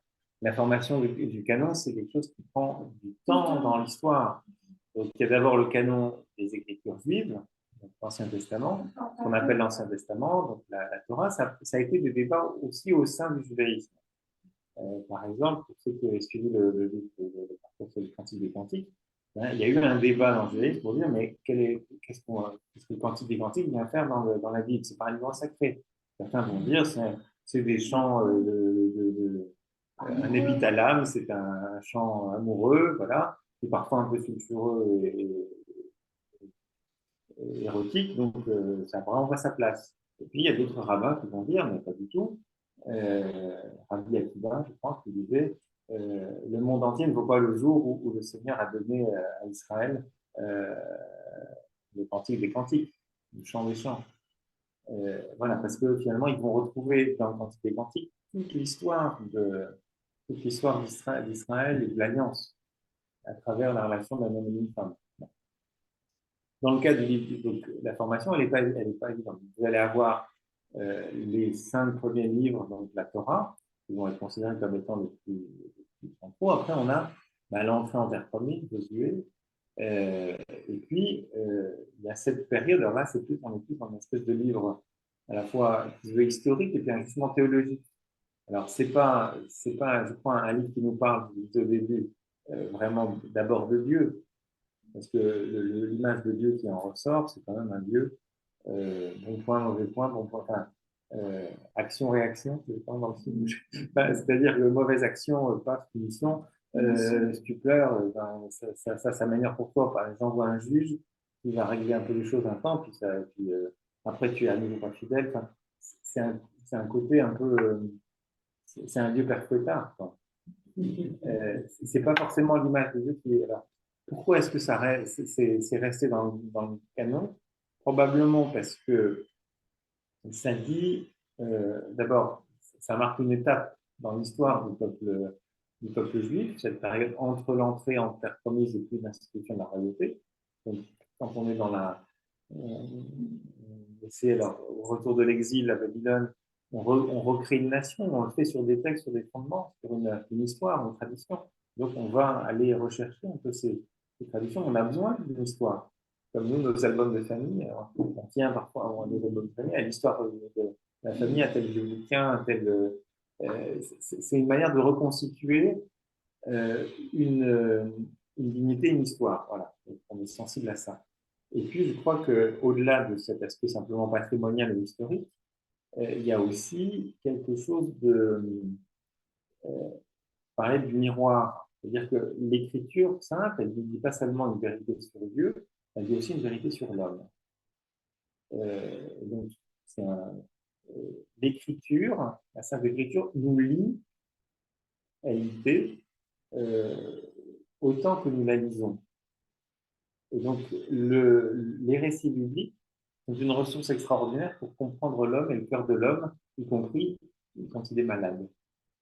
Voilà. Et je pense que là, ce que j'essaie de vous dire par rapport à comment la violence faite aux femmes accompagne la descente de la société dans la barbarie, ben, je pense que c'est quelque chose de l'ordre d'un miracle. C'est quelque chose qui vient éclairer l'homme. Et ça, je pense que c'est pertinent. Et ça a un sens que ce soit dans le canon des Écritures. La Bible, c'est pas simplement, comment dire, c'est pas un conte de fées où tout le monde est beau, tout le monde est gentil. C'est pas un truc pour des gens parfaits, c'est pour des gens qui sont aussi en chemin et qui sont traversés par ce qu'il y a de meilleur et ce qu'il y a de moins bon dans le cœur de l'homme. Mais ça, on peut le retrouver dans d'autres traditions religieuses. Hein. Parce que les origines en Asie, on pourrait voir le Mahabharata, où il y a aussi des choses absolument invraisemblables dans ces récits-là, des massacres ou des trucs de ce genre. Mais qui nous disent aussi, je pense, quelque chose du cœur de l'homme. Donc, moi, voilà, c'est pas le livre des juges que je prendrais pour, si je dois parler de Dieu et qui est Dieu pour moi, c'est certainement pas le livre dont je jugerais.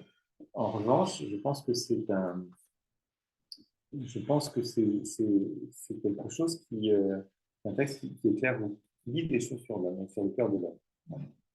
Donc, ça, c'est une redécouverte depuis, disons, les années 50. On a beaucoup parlé de ce qu'on appelle le tournant anthropologique dans l'exégèse et dans la lecture des Écritures. C'est-à-dire que dans l'Écriture, on ne lit pas simplement Dieu qui se révèle, mais une vérité sur l'homme. Qu'est-ce qui nous est dit de l'homme? Et je pense qu'on n'est pas toujours assez sensible à cet aspect des choses. Or, la Bible nous raconte. Elle raconte notre histoire. Elle dit le cœur de l'homme. De ce point de vue-là, comme la littérature aussi, d'une certaine manière. Quand on lit des romans, des grands romans, des grands romanciers, russes, français, on apprend des choses sur les sentiments, sur l'âme humaine, sur ce qui nous traverse. Et la Bible le fait de manière excellente, par excellence. C'est vrai qu'elle ne raconte pas que le passé. Elle raconte aujourd'hui. C'est pour ça qu'on la lit. Qu'elle nous parle et qu'elle nous raconte. Voilà, je crois que j'ai passablement dépassé. Quelle est la prochaine femme? Je ne sais plus. C'est Gabriel. Non, parce que je voudrais lire dans son article. C'est vrai que c'est des traditions. Je retrouve le premier dossier. J'ai Sarah.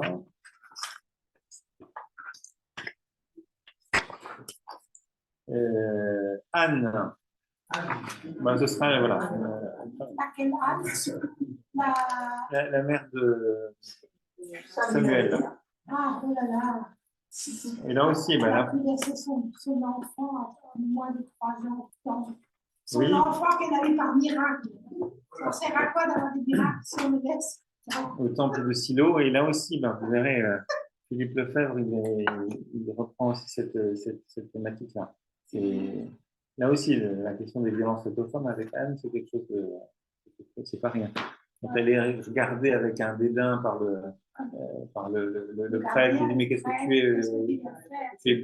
tu es ivre, pleine de vin, etc. Non, c'est quand même une drôle de femme. Comme dénonciation du cléricalisme, c'est pas mal. C'est comme les amis de Samuel. La semaine prochaine, le mois prochain, c'est une fois par mois. Voilà. Donc, je vais t'inscrire ce soir dans le groupe, comme ça tu auras le mail. C'est après Pâques, mais je ne sais pas. Voilà. Est-ce qu'il y avait des questions, des remarques en visio? Ça va? Bon. Eh bien, je vous souhaite dans ce cas, je vous souhaite une bonne soirée, une bonne nuit. Puis si on ne se revoit pas d'ici Pâques, de belles célébrations pascales. Et au mois prochain.